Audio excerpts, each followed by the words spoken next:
Content warning. Mentions of death, funerary rites, as well as deceptions of ashen felines. This is Doji Shizue, storyteller of the Imperial Court, arrived in Osaka, sent here on behalf of the Scion of Heaven and my sister. It seems this place is on its way to recovery, even if the governor seems to be determined to hand over control over the region to someone else after the demise of the Moth. More pressing to me, it seems that nobody has any idea about the fate of the Imperial heir that was a guest of this Minoru clan. I was looking forward to discuss this matter with my clanmates in the region, but it seems that the magistrate Bayushi Minoru had other plans for them. I want to thank everyone that has made this encounter possible, especially Tiff and Mark Zeman. And we go to Wolf Over Water Village. It is a very tiny village, and that it seems to be entirely around some subsistence farming and the dock in question. There seems to be quite a few sake houses in place, and even an inn, and there seems to be 2 ships docked there. Do the ships have any heraldry or anything that might indicate who they belong to? No, they seem to be simple kobunes made to riverborne ones, and they don't seem to have any markings in particular. So not covered completely in black pitch. One of them has plenty of pitch that has been recently removed. Interesting. So then there's a good chance that that boat at least is one that was picking people out of the water during the calamity. If you point that to Hajime will say that, yeah, that would make sense. It was dark, but maybe this was it. Yes, absolutely. That's what I think. All right, so we might have them. Where should we start looking first? There don't seem to be too many buildings around. I think we might be able to get through here fairly quickly. Would we be able to tell, Ludo, which of the sake houses seems to be the most popular right now or doing the most business? You can see because it's really filled to the brim. And there seems to be one that is just called the bird mackerel. There is a strong smell of pickled cabbage and sheep booze. There's a lot of people, probably the crew from 2 ships, is just enjoying themselves. Hajime will kind of nod his head at that house and say, I suggest that we start there and try not to cause too much commotion right out of the gate. In that case, would it be better to go in? I know that you didn't find it to be quite your cup of tea, Asahina-san, but I just want to say, as soon as you say that, he immediately bristles because I think already knows what you're about to suggest. But he still lets you continue. Would you rather go in as representatives of our office, where everyone knows our station, or would you prefer another approach? What sort of other approach would you have in mind? The kind where we maybe play pretend, just for a little bit, like at the monastery. Yeah, I think an uncharacteristic moment of chilliness for his demeanor. He says, it seemed that it worked out less than ideally at the monastery, so I would prefer to be above board. She kind of tips her head and almost pouts and then nods. Oh, very well. After you. He sort of sets his face in the like the professional kind of intimidating demeanor that he is sort of meant to adopt when being, I am the big guy with the sword, and walks calmly towards the sake house and tries to basically enter being, an obvious presence, but not necessarily being like, I'm here to bring you to justice, because that's not the attitude he wants to sort of convey. So you pretty much ingratiate yourself and you take a towel and everyone resumes their games and chanting. After a while, you see this bulky, heavily scarred man with a very grayish tone of skin approaches you. My name is Burner. I heard you are hiring people. I look up at him and I say, yes, you heard correctly. Please take a seat. Allow me to introduce us. This is my companion Soshi Yuzume, and I am Asahina Hajime. We are Yoriki for the Emerald Off and Hirosaka. We have some work that our magistrate needs done, and we thought that those who spend time around the ships here may find the work that we offer a nice change of pace. What exactly do you have in mind? I am quite skilled with an axe myself. We're looking to fill out the ranks of our Doshin. Not interested. I tried that once, did not work out. Sounds like there's something of a story there. I have to agree. It sounds like a pretty interesting tale. Perhaps you might be willing to share it with us over a drink and a meal? Nah, it's a short one. There was a magistrate. I served him. There's a new magistrate. I don't want to serve her. And I came to the conclusion that you cannot rely on magistrates. They are fickle as their assignments are. Yeah, that's a pretty short story, all right. Well, it is a shame to see that someone so obviously capable is not interested in the job, but perhaps you might be able to point us to some people who would be interested. I hear that the Moth hired several people who might be out this way, and we're hoping to continue hiring along the lines of pre-existing community bonds. We would like to see their good works continued. People see what we do as valuable. Do you know what me and my gang did for the Moth? That all depends. What is your gang's name? We are the Ghost Hills.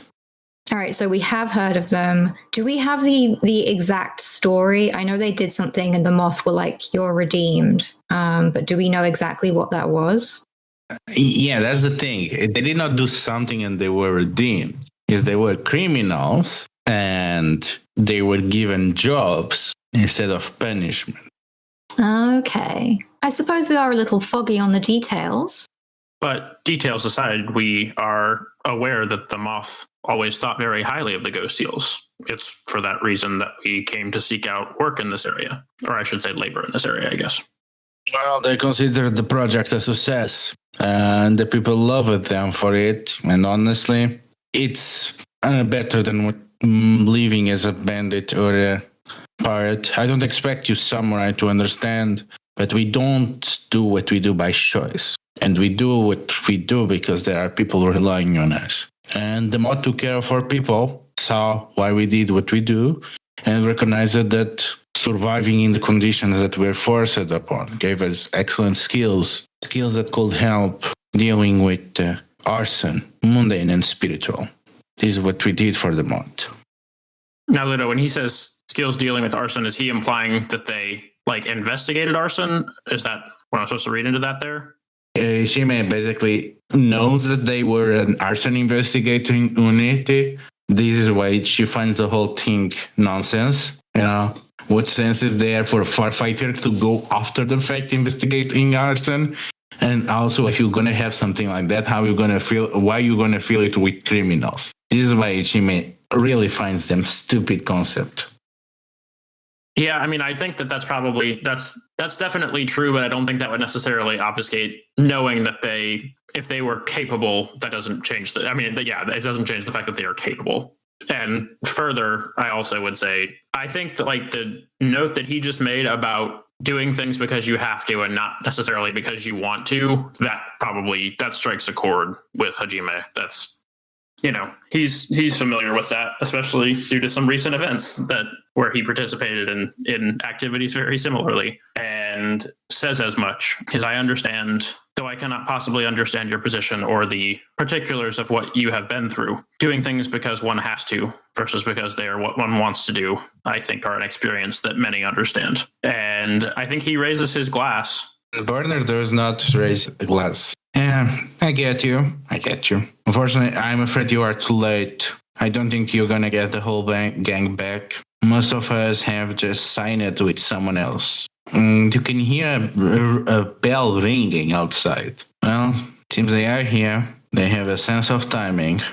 Before you go, may I inquire as to who this other employer might be? Well, why don't you step outside and take a look? Hajime nods and looks at Yuzume. Well? I am very interested in seeing who the competition might be. Shall we? We shall. And yeah, he goes to step outside. Yeah, and you go outside and you see a third ship arriving, and there is a bell ringing, and this one is covered by pitch. The sails have been stained in charcoal, except for a section in which there is a clean heart, and on the middle of it there is the sketch of a cat chasing its own tail. We go back in town, and after lunch, you basically see the merry hermit off, along with Peshai, and you are able to return to the complex, where you can see that your house is already filled with crane. What do you do before the reception for the guests? What time is it roughly? Does it look like that people are kind of sitting in and there's a downtime in between everything going on? Yeah, basically everyone is chilling and preparing for the bigger event later. And there's no one that Aiko recognizes currently milling about? I mean, you probably recognize a lot of people from the Imperial Court. Probably a lot of them you went to school with. Not Minoru? I mean, Minoru is probably at his home. Aiko will grit his teeth and go take a moment to see that his office is well kept for his stay for however long Shizue and her party will be in town, that everything is in order for his things to be there. He won't have to leave or embarrassingly go home to get like a change of clothes or something. And then once that's done, he will make his way towards his house and see if he's allowed inside. Oh, yes, you are. And Shizue is resting on a wheelchair, and she moves to greet you. Sakai-san, it's so good to see you. I was told that you were going to introduce me to this wonderful town that you have here.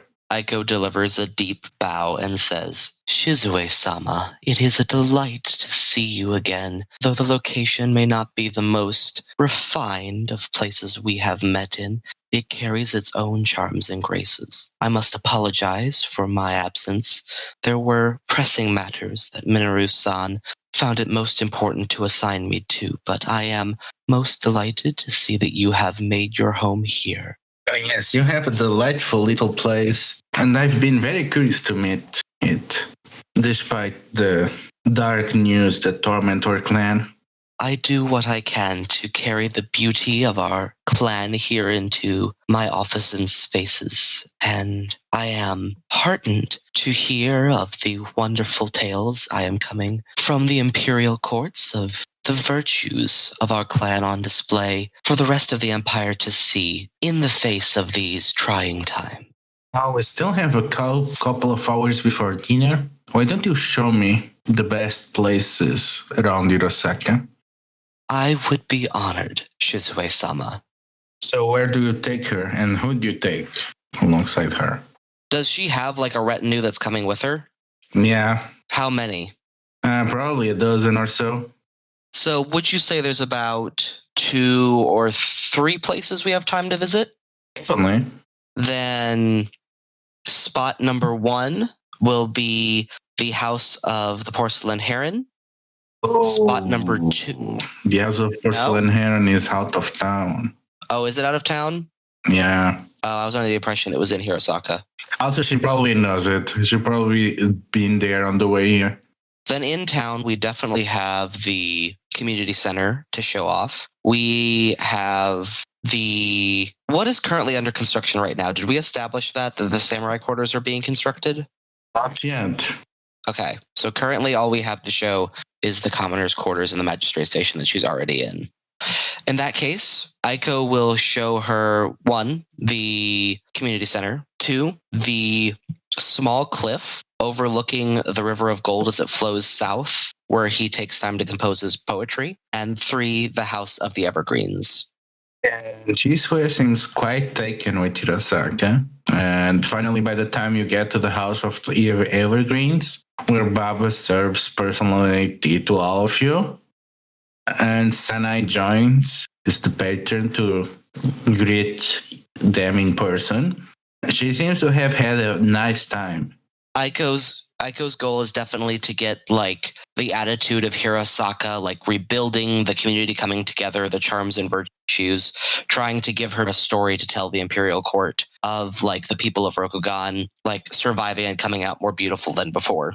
I can see why so many of our Daidoji kin fell in love with this place. I cannot wait to tell them back home that Hirosaka is rising again. Under the careful stewardship of our leaders, Miyasora-sama and Bayushi Minoru-san, the people have been growing and rebuilding, and I have great hopes that before winter, Hirosaka will be rebuilt into a thriving and beautiful town. Just hoping to that. I do wonder.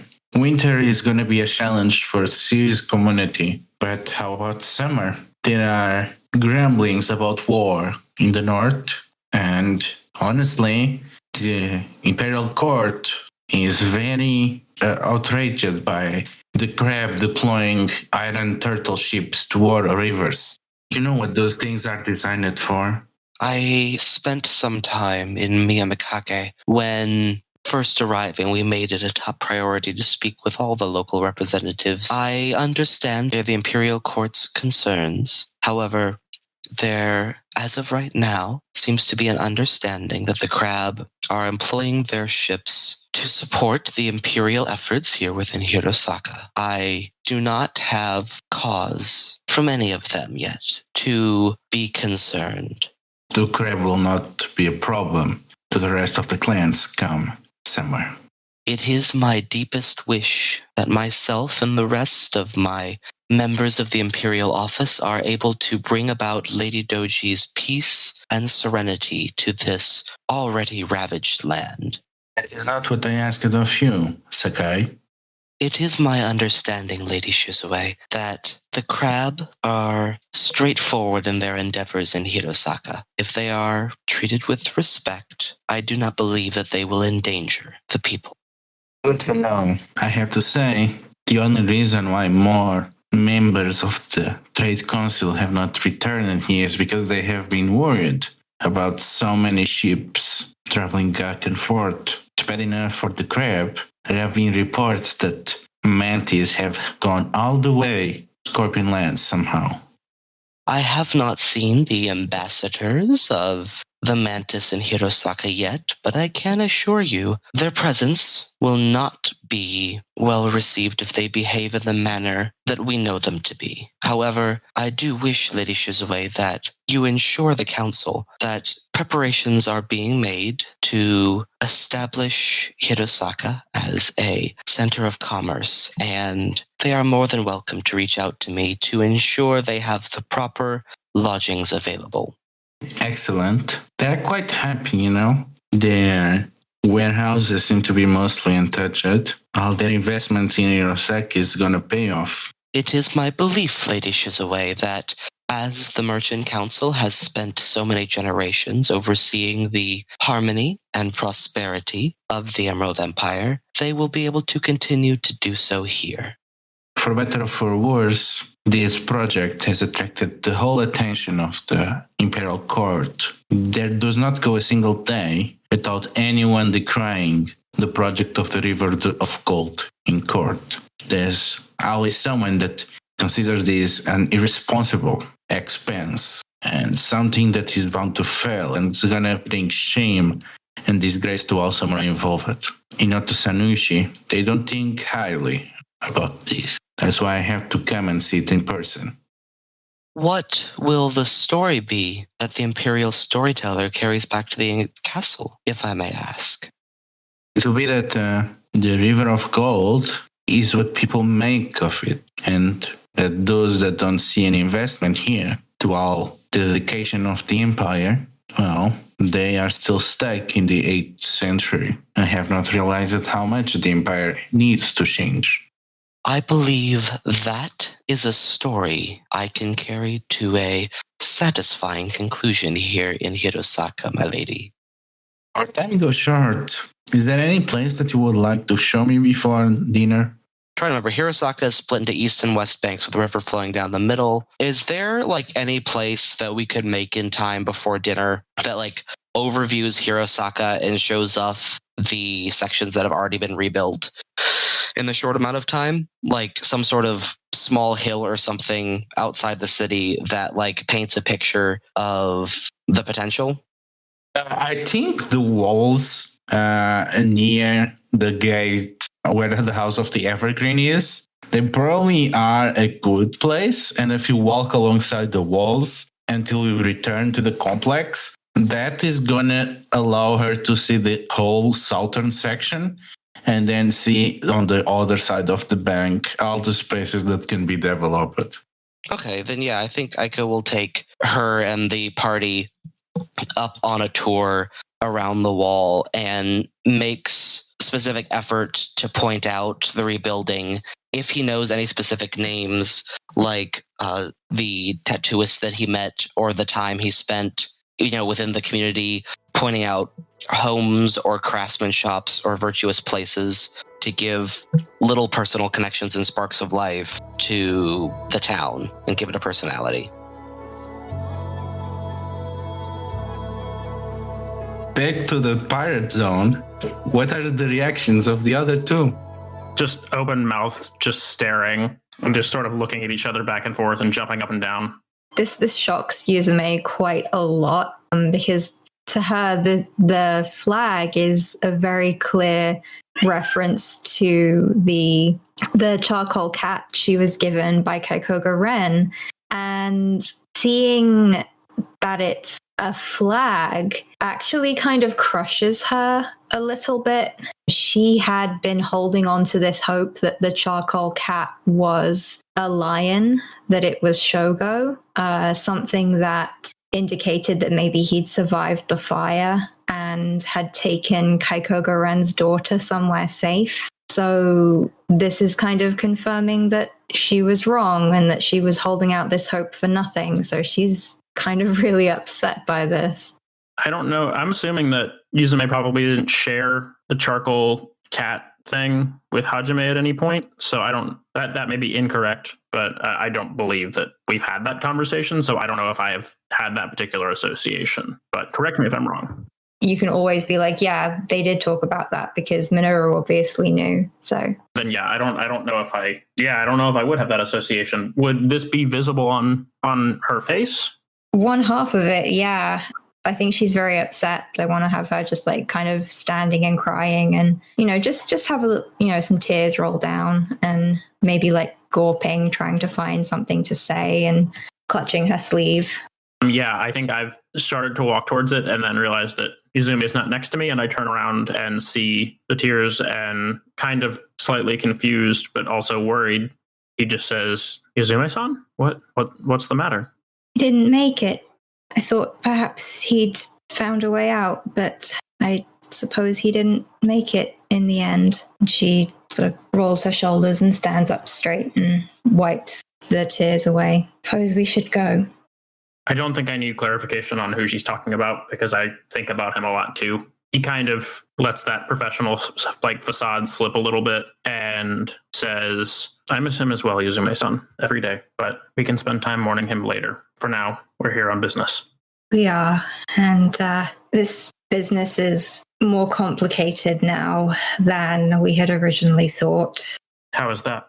There is a very good chance that even if she is not on the boat, the answer as to where to find one of the scions of the Kaikoga is on that boat. Hajime stares at her for a moment and then turns around, looking sort of slightly wide-eyed at the boat, and then turns back and says, "How do you propose we proceed?" You need a reason to get on board. Perhaps we can negotiate with the captain as to a better rate of pay for them to come to Hirosaka, though I doubt that they would listen given the value of their cargo. He nods and says, "I agree, and I am certain that the captain will not be particularly fond of the idea of giving up a crew that he probably took the time to employ." Perhaps we need to be honest. say that we wish for them to bring the child back to Hirosaka so they can reclaim their place in the Moth, restore the land to their ownership. I think that would be in many ways appealing, but I worry that without anything tangible to show them on that front, that may be just talk as far as they are concerned. It seems, based on our conversation with Burner, that disappointment is a way of life for many of these folks. And I think that while that is a good approach, we may need options.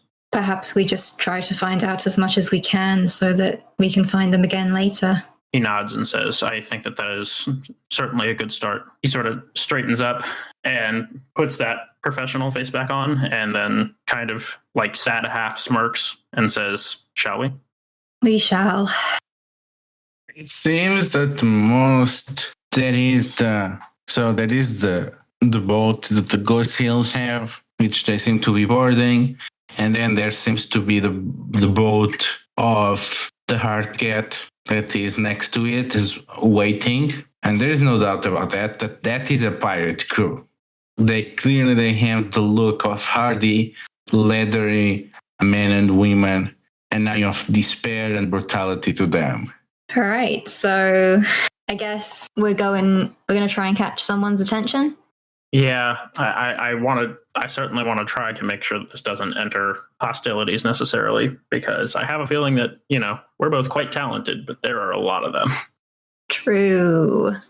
So yeah, I guess we head up to the boat, and Yuzume will look up and call out, might we speak with your captain? There seems to be louder from the pirates. Go away, samurai, if you know it is good for you, yeah! And they heckle you back. We're at the wrong place. I have never been known for being able to accurately judge what is good for me. Will you humor me? Go home. And if this is a better alternative? You might not be willing to live. And a woman steps forward. My name is Hawkwan. These are my crew, the Black Cats. You have 5 words. I've spoken with Kaikoga Ren. You have mistaken. Our flag is a cat, not a moth. It's down south, the smoldering ruin. Cannot miss it. And how do we clap back on that one? To clarify, down south is they're talking about the Keep of the Moth. Yeah. Okay. I feel like a flashy thing to do would be to try to summon Ren's spirit, but I don't even know if anybody else would be able to see her. Would they, Ludo? Probably not, unless proper circumstances were in place. I can't make an illusion of a person or anything right now, but would making an illusion of either the amulet or the cat made from the charcoal heart, would either of them be like, hey, relevant to your cargo maybe? Actually, if we just we wouldn't have brought the amulet with us, would we? We weren't expecting this. Were you not? You came looking for people that worked for the Moth closely. That's true. If you think we'd have brought it with us, if you're happy for us to have done that, then we can show the real amulet, or I could just show an illusory one. It's up to you. I mean, in either case, the answer is going to be the same. You show the amulet, and Hakuan sneers. Yeah, good trick, as if a scorpion could not get a forgery of a luminary amulet. No matter how many amulets you get, you are not a luminary. All right, what's an illuminary or a luminary? You really don't get it. Is this something to do with enlightenment or scholars? I mean, Kaikoga Ren did look like the scholarly type. Can that be it? Is she saying that you're not a scholar of the Moth? Well, I'm definitely not a scholar of the Moth. So she has me there. Let's go with something else then. And what's so important about it that I would need to make a forgery? Exactly. I was told to deliver to Kaikoga Ren's daughter, and if she does not want it, well, I think it's a shame given the effort that her mother made to make sure it got to her. You don't see a reaction from Hawkwan or the Black Cats, but you see Burner and the rest of the Ghost Hills pretty embarrassed at these words. You get the feeling that there was something that happened that night that the ghost heels have no idea about, and that it is actually embarrassing to them that they are so ignorant. And that's probably why Werner did not mention to you. We need to figure out what's going on that boat, but there are also many of them, and they could murder us. If there's a way to play off of the ghost eels being embarrassed about something, or like get the ghost eels to help us somehow. So think about it, and you realize, well, if they are in the possession of the Black Cat, the Black Cat will be either holding them hostage or hiding them from someone. And in either case, you will be the last people that they would want to reveal it. They have absolutely no reason to do that. So your better chance here is probably to get as many of the ghost seal with you, earn their trust, and maybe use their expertise and knowledge of the Black Cats, which they seem to be familiar with, and follow them at a later point. So for clarity, saying something to the ghost eels like, hey, we can protect you, we'll pay you better, we'll make sure that you are better kept, and just like saying that unprompted with the protect aspect, basically implying we can protect you from them. That would be the thing that might kind of maintain this lead for us. Is that what I'm to understand? Or am I misunderstanding? That could be an approach for that, yes. Yuzume's just standing there growling at them. Just for clarity, from what I understand, Ludo, is Burner the leader of the Ghost Eels, or is he just like a leader of the Ghost Eels? It is one of the leaders of the Ghost Eels. They are basically a stitched together group from all different old gangs that have been broken and assimilated by the Moth. Could I make friends with Burner? Yeah. Both the Ghost Eels and the Black Cat, they seem unmoved by your words. But as they sail, you can see Burner looking longly at you and shaking his head. And you realize that you might not have seen the last of him. Would there be, as he's departing, like a gesture that I could make that might be able to be like, like, I respect you and, we'll be here. Yeah, it's the Himbo stare, how Himbos recognize each other. Oh yeah, there's just sort of a long lingering look, a slight half smile. The breeze just blows your hair in the right direction to frame both your faces. Mm-hmm. Yeah. Perhaps just like a little bit of my perfume just catches on the breeze and just blows right to him. He inhales deeply.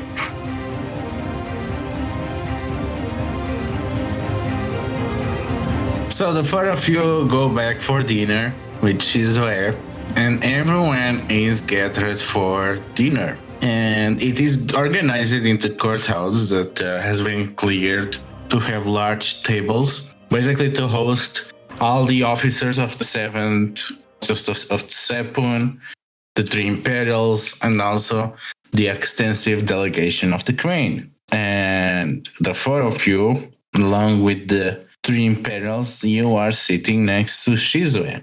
So what are each of you bringing to this dinner? As in gifts, or it's a potluck? Well, as yourselves. Minoru is continuing his presentation of the magistrate and the gentleman. He's showing up exactly when he's supposed to, dressed properly. I think Aiko is bringing this display of Moth artwork, something celebrating Hirosaka. He has spent what time he can. I don't know how much time he's had in his office trying to adjust from what limited wardrobe options he has to mirror Shizue's aesthetic and design. And then his topics of conversation will be on the strengthening of Hirosaka, the virtue of not holding on to the past, but embracing the moment of perfect beauty and moving onward, and trying to talk up the accomplishments as much as possible. People kind of discreetly move the painting away because there's something unsettling from looking too much at that piece of art. It may be from the weird way how the colors are saturated, or the clashing contrast between the dark and the colored sections, there's something disquieting for someone that looks at. And it is kind of crushing a vibe of the people that are looking at it. And the conversation continues. And you can see Miyasora getting close to the Doji Shizue over the night. And he is not even trying to disguise it. I heard that you enjoyed Hirosaka so much, and honestly, this place will not be anything remotely close to what it is, if not for the Crane clan. I think when you meet your sister, you should point that out to her so that she gets the proper payment for how much her clan has done for this place. It is only fair that whatever Hirosaka might be in the future, it is by the guiding left hand that it continues to thrive. And you can see she's nervous, smiling at this constant barrage to please take my town, take my city, take everything that I own.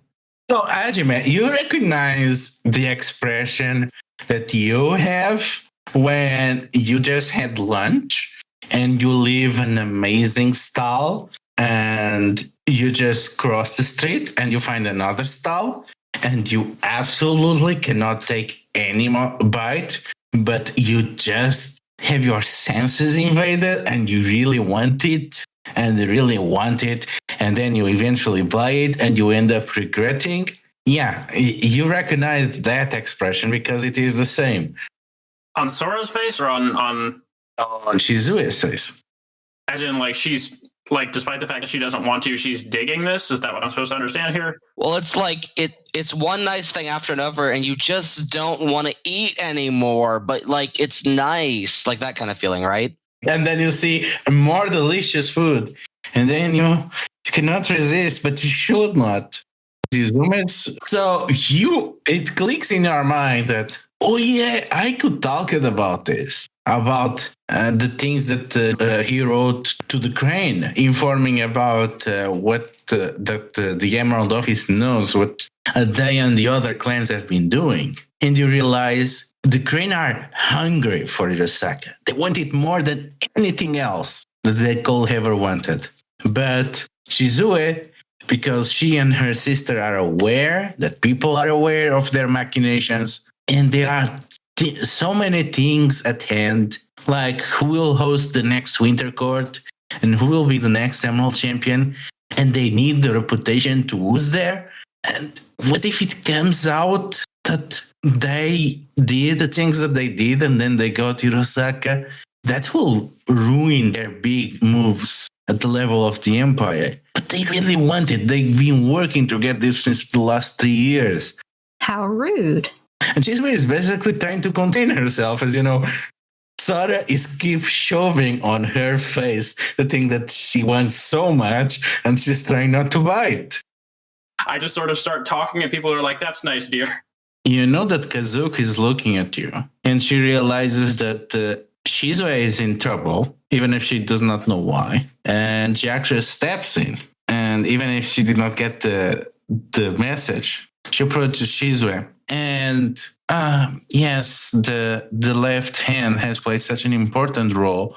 There is such a promising future to Hirosaka. It's a good thing that Miyasama mentions it. There is a plan to give more autonomy to the region so that it can rebuild. Perhaps the Crane can take a position there as a partner. And Hajime, you are strangely attuned to this, and you realize that Shizue is pretty happy with this, because the ideal scenario would be the Crane not to have Hirosaka, but someone else be the governor, someone that the Crane could control. And an autonomous Hirosaka, which has a partnership of different clans, the Crane could, in practical terms, will be only one of many partners, but they could muscle it in court. So it will give them the degree of control without any negative effects. Shizue is faced, and as she continues to talk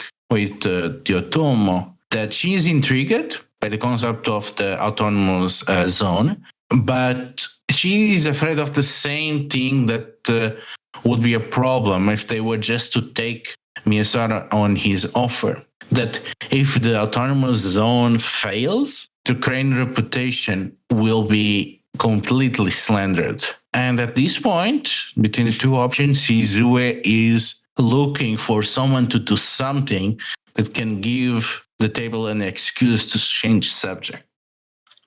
Doji-sama, so you were telling me the most wonderful anecdote from court. Please, I must hear more. It had us all in tears. But yes, Shizue-sama, the one you were telling earlier that had me so amused. Kazuko-san would get quite a laugh out of it. Yes. And she starts talking about the conversation about the books, but she tells it on a more less serious, more joking tone. And Hajime, you notice that this is probably the most offhand that Kazuko has seemed, and you realize that whatever are these books, Kazuko is familiar with them, or at least is familiar with some manuscript that might fit that description. So wait, this is like the heretical text we were talking about earlier. Yeah, the seditious text. This is not the one that is the smut that Aiko wrote. Well, things can be two things. Yeah, I don't tell nobody that. I'm gonna keep that one to myself. I think I don't tell anybody. I think I like, just because I really want to see more of her reaction. I think I just sort of do that. Oh, do go on, kind of shit as like, you know, sort of hyping Shizue up as she's telling it. Minoru is also definitely hyping her up just because he doesn't want to hear any more about the AAZ. Yeah, and one conversation leads to the another, and stories have a way to go on, and it makes into the night. And it's with great sadness that Shizue announces that she has to resume her journey to the funeral tomorrow. We get back to Aiko's house, to the garden at night, when there is only a lantern illuminating the place, covered in silk moths, and we see Hajime and Shizue as Hajime escorted her back, and as they are talking, the conversation goes back to what she asked from Minoru, to have a true story, and she seems to be expounding disbelief. There's no way that what happened at the granary was true. Come on, it has to. I walked around it. It has to be like, what, 1-2 streets of distance? There's no way that happened. How could you have done to someone, especially someone in a boat? Yeah, I smile a little and say, if you would like, my lady, I would be happy to demonstrate the technique for you. It's something that is perhaps slightly beyond the standard parameters of the Kakita school, but I certainly find it to be one of the more thrilling techniques that there is. Basically stares at you as if daring you to demonstrate. Yeah, I'm just going to sort of look at, is there like, I guess like a tree would be fine. Yes, ruin Aiko's favorite tree that he had transplanted. See, that's why I'm so apprehensive. Like, I'm trying to think of if there is like a specific thing that I could do that wouldn't cause like serious damage to the aesthetics of Aiko's garden. Is there something like that? Something like that. It will not be in the garden. That's fair. Yeah. Can I go for one of his not favorite trees? You go for one that you hope it's not his favorite. Okay, here we go. We get away to the inside of Aiko's house, as we see two silhouettes, and we see a silhouette of a sword soaring through the air.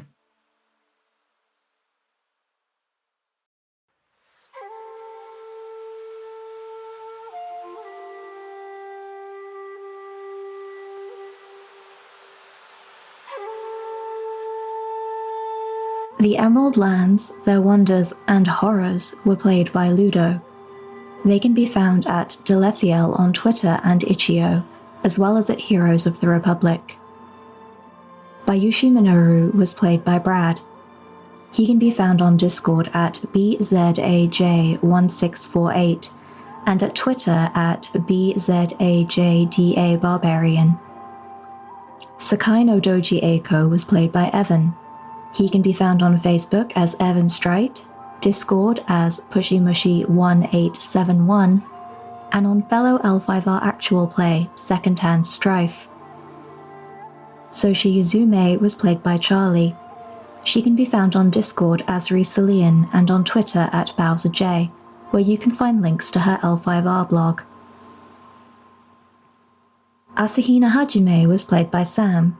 He can be found on Discord and Reddit as Live From My Basement and on Instagram at SJSedlacek. This is a Courtgames podcast. You can find out more about them at CourtGamesPod on Twitter or at their site, CourtGamesPod.com. Legend of the Five Rings is the intellectual property of Fantasy Flight Games.